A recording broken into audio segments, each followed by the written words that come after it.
नमस्कार, मैं अभय पांडे और आप देखना शुरू कर चुके हैं सीतयुग न्यूज।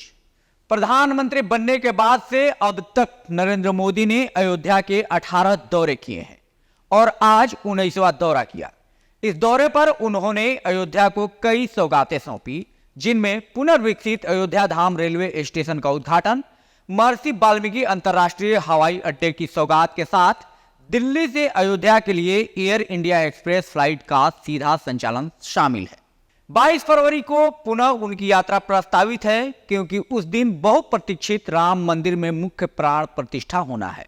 कुल मिलाकर उन्होंने भगवान श्री राम की नगरी अयोध्या की समृद्ध विरासत को संरक्षित करने के लिए प्रतिबद्धता दिखाई है।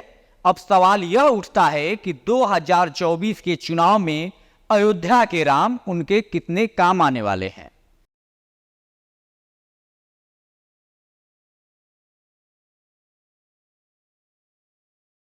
यह है भगवान राम की जन्मभूमि अयोध्या। कहा जाता है 550 साल पहले भी यहां राम का मंदिर हुआ करता था, जिसे मुगल बादशाह बाबर के सेनापति मीर बाकी ने गिरवाकर उसकी जगह मस्जिद बनवा दिया और नाम दिया बाबरी मस्जिद। अब कहानी शुरू होती है साल 1992 से।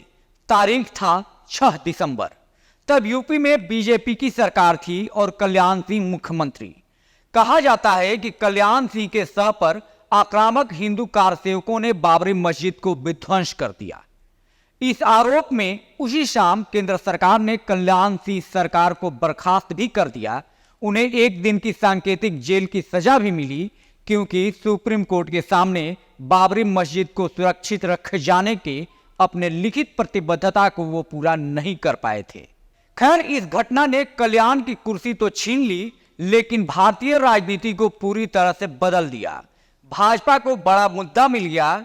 इसी राम मंदिर आंदोलन से बीजेपी को उभार मिला था और वह पूरे देश में मजबूत होने लगी। वैसे तो भाजपा के पास और भी कई मुद्दे थे, लेकिन राम मंदिर के पुनर्निर्माण उनमें सबसे बड़ा था। पुनर्निर्माण का संकल्प लेकर भाजपा आगे बढ़ती गई, जन समर्थन मिलता गया और फिर 1996 में भाजपा केंद्र की कुर्सी पर काबिज हो गई। अटल बिहारी वाजपेयी प्रधानमंत्री बने, लेकिन यह सरकार महज 14 दिन ही टिक पाई, पर भाजपा का खाता खुल गया। एक बार फिर से भाजपा केंद्र की कुर्सी पर पहुंची। प्रधानमंत्री अटल जी ही बने और 19 मार्च 1998 से 22 मई 2004 तक, यानी पूरे 5 साल तक वे प्रधानमंत्री बने रहे। बीच में 10 वर्षों का गैप रहा और 2014 में एक बार फिर से भाजपा केंद्र में सत्तासीन हुई। प्रधानमंत्री बने नरेंद्र दामोदर दास मोदी, जो लगातार अभी तक प्रधानमंत्री बने हुए हैं और आगे के लिए राम मंदिर से जुड़कर सियासी दांव खेल रहे हैं। इन तमाम राजनीतिक उठापटक के बीच भाजपा के पास राम मंदिर का मुद्दा सबसे मजबूत मुद्दा रहा। तारीख दर तारीख मामला अदालत में चलता रहा, फैसले पर फैसले आते रहे, लेकिन असल फैसला आया 134 साल बाद मोदी सरकार में। साल था 2019 और तारीख 19 दिसंबर। मुख्य न्यायाधीश रंजन गोगोई की अध्यक्षता में सुप्रीम कोर्ट ने पिछले तमाम फैसलों को हटा दिया और कहा कि भूमि सरकार के कर रिकॉर्ड के मुताबिक है। राम मंदिर के निर्माण के लिए भूमि को एक ट्रस्ट को सौंपने का आदेश दिया गया। इसने सरकार के मस्जिद बनाने के लिए सुन्नी वक्फ बोर्ड को वैकल्पिक 5 एकड़ जमीन देने के भी आदेश दिए। अदालत के आदेश के साथ ही पीएम मोदी ने घोषणा की कि सरकार द्वारा अधिग्रहित 67 एकड़ जमीन भी ट्रस्ट को दी जाएगी। अब 22 जनवरी 2024 को अयोध्या में बनकर तैयार हुए भव्य राम मंदिर के मुख्य प्राण प्रतिष्ठा का समारोह आयोजित है। प्राण प्रतिष्ठा कार्यक्रम में मोदी भी शिरकत करेंगे।